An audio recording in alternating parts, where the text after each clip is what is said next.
Just passing through Karamias, coming into a bit of a change here at the topography and the climate.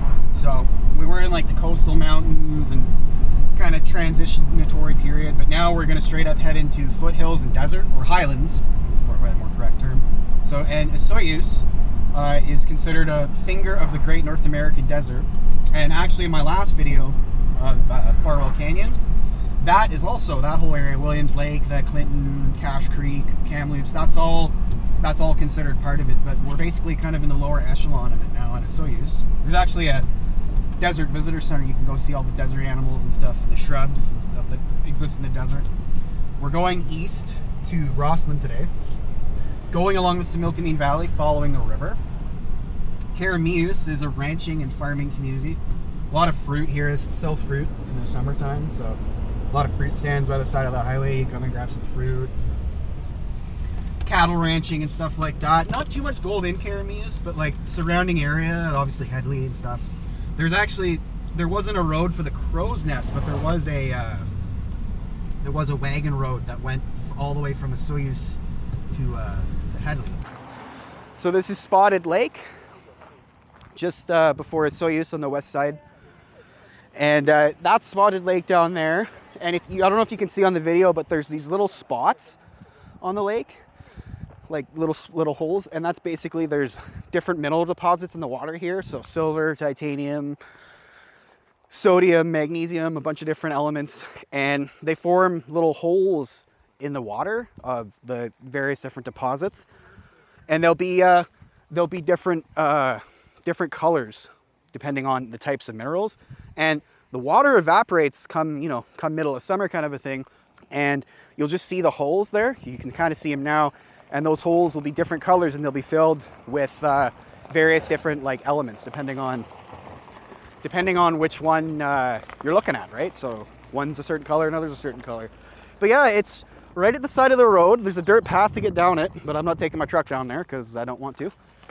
And this is a little sign there at the side of the highway. It's about 10 minutes before you come into a Soyuz, heading east. It is Soyuz now. So this is a Soyuz. It's at the bottom of the Okanagan. Past here you got the border, and the Okanagan continues down into the States, but that's for the Americans. So Soyuz is right at the bottom. It's a big ferry landing too. Back in the day it was a big ferry landing. So anybody that was coming from Princeton or Kamloops or anything like that and wanted to come to the Okanagan, they would come through the road we just took to a Soyuz, and then up the lake to Penticton, and then up the other lake to Okanagan Lake, to Kelowna and Vernon and onwards, basically. But the Soyuz is it's like a beach community, basically. It's the warmest annual temperatures in Canada. You see, it's really nice. There's lots of beaches here. Lots of fruit, Okanagan, fruit and wine country too. So not really much gold in a Soyuz. It's more of a farming transportation hub. Like obviously gold around the areas and stuff, and Headley, parts of Karamias and stuff. But it's mainly just transportation and tourism. Mainly a Soyuz's thing. We're gonna once we get out of a Soyuz, heading east, we're gonna come into a pretty interesting chunk of road. It's switchbacks going up the mountain. We're going up that mountain. It's a pretty interesting switchbacks going up here. And then we're headed to Rock Creek.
Just ascended the mountain, just past the Soyuz now. You can see the road down there. Nice sharp switchbacks.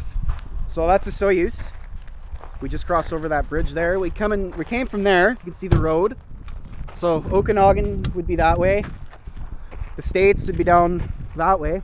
So we're gonna keep continuing on this way through the switchbacks. And then, yeah, onwards to Rock Creek, which will be a pretty good little show there. So, see the mountains? It's really hot here. It's 26 degrees. A very, very interesting terrain here. They cut this road right through the rock.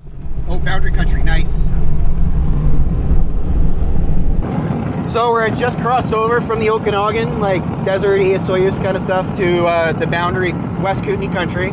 So it's called the boundary country because all the towns we're about to cross through, so Rock Creek, Grand Forks, Greenwood, they're all incredibly close to the boundary of the states, right? A lot of the other towns and stuff are a little further up, but some of these towns are, you know, it's a couple kilometers to the border from here, so it's the boundary country. Okay, so we're in Rock Creek now. It's a gold town. The creek, Rock Creek, was where they found the gold and found a lot of big rocks there, so we call it Rock Creek. But really interesting thing happened here in like 1860-ish, like early 1860s, late 1850s. There was a thing called the Rock Creek Rebellion, and it was basically, there was a gold strike on Rock Creek, and it was so rich that the Americans were going to take this area for their own. They're basically going to turn it into part of America. But because this was British territory, the governor at the time, Governor Douglas, he said, nope, that's not going to happen. So they sent him overland to Rock Creek. He actually physically came here and talked to the Americans, and by the time he had finished giving their speech, everybody was on board with it, remaining Canadian. But it got to the point where he threatened to bring in the Royal Marines if the Americans were going to jump the line and try and take it over. So it was a big rebellion. It's called the Rock Creek Rebellion. It was a whole big thing, and a lot of stuff happened. But in the end, it remained Canadian, and it was settled amicably. So that's good. And this is the Rock Creek Trading Post. We're going to stop here for sandwiches and continue on. Water level's pretty high right now because we got all that melt from the glaciers coming down, all the snow melting, so you can see it's pretty. You wouldn't want to fall in there. Wouldn't last too long. Feel the cold coming. Yeah, you can feel the cold, yeah, from the snow. Temperature, different temperature. Look, it's washing all that out too. Like, you can see how those bridges would get washed out though, eh? Yep. Rock Creek Gold Rush. Oh yeah, this is talking about the rebellion. Yep, this is talking about the Rock Creek Rebellion. Little map, kind of where we are. Boundary country and West Kootenay. So we are here, and we will be going to here. Rock Creek Trading Post. This is the original trading post from back in the day. It's changed hands a couple times, but this is the actual trading post where they used to sell all the goods in Rock Creek back in the day.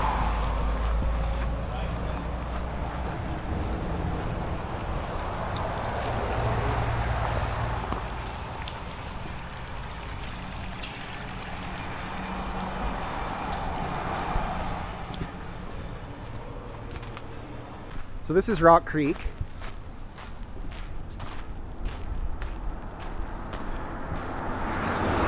Nice little place to stop just after a Soyuz, you know, about an hour after a Soyuz.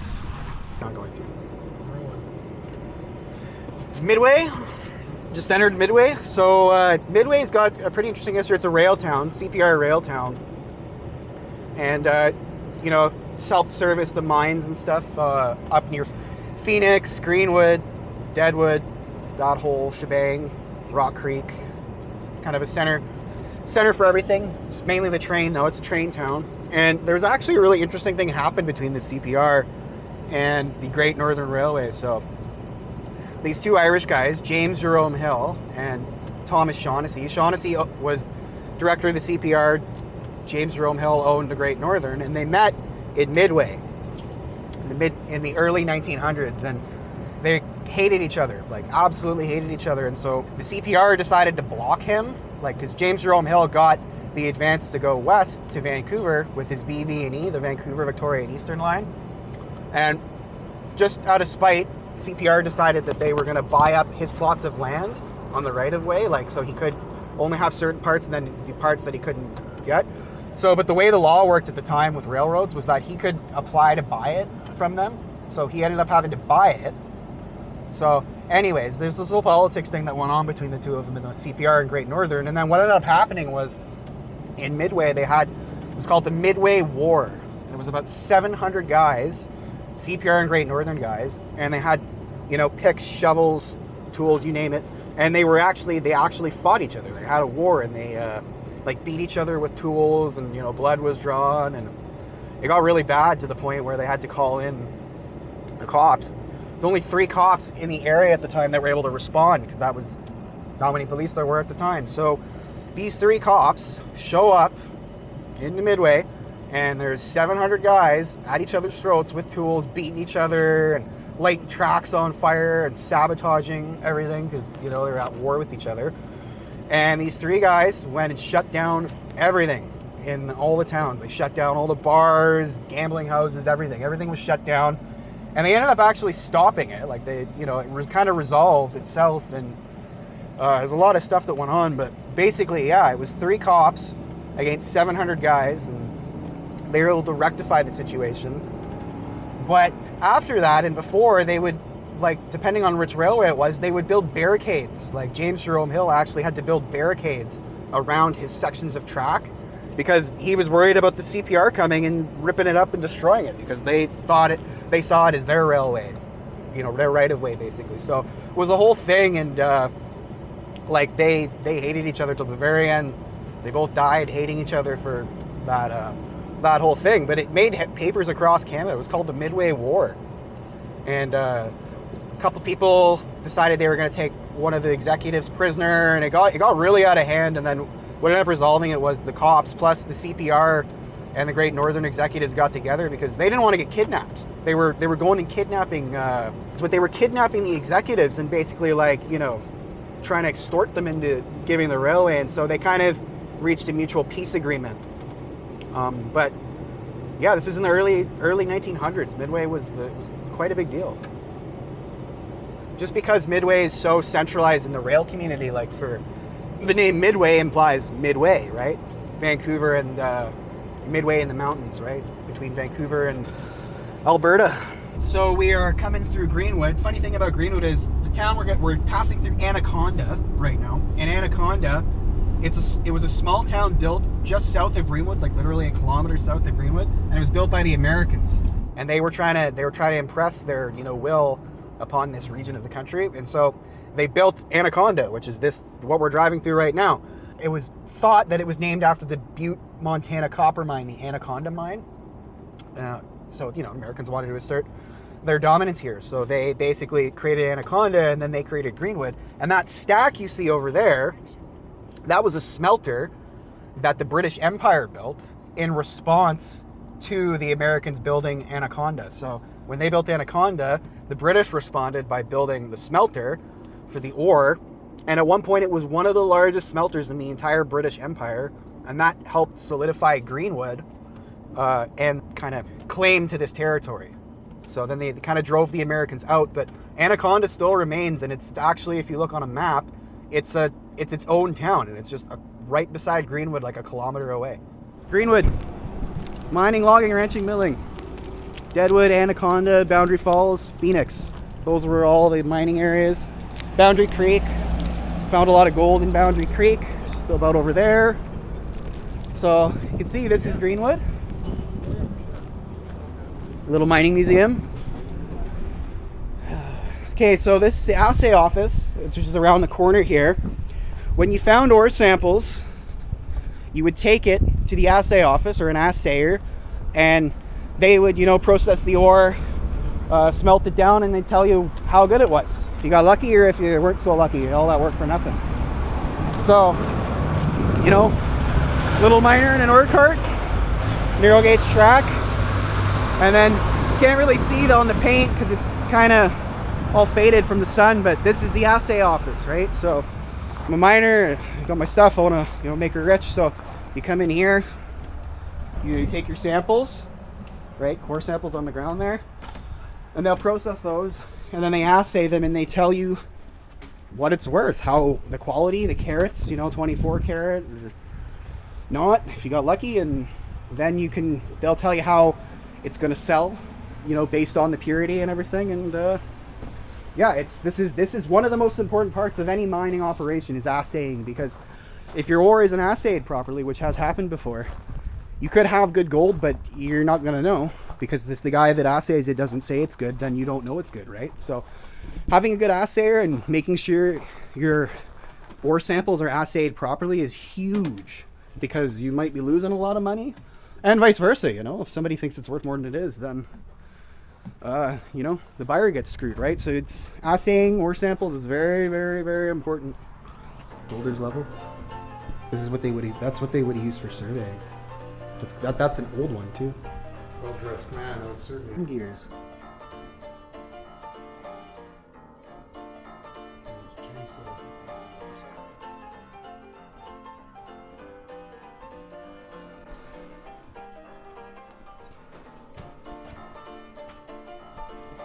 This is an organ, I think. Gears. Look at the worm gears. They use a lot of these old tools, PVs and pickaroons, tongs, adz, slick. Tunnel of Flags, 1913. Trans-Canada Trail. It's pretty cool. You'd come park your car in the tunnel and hang out.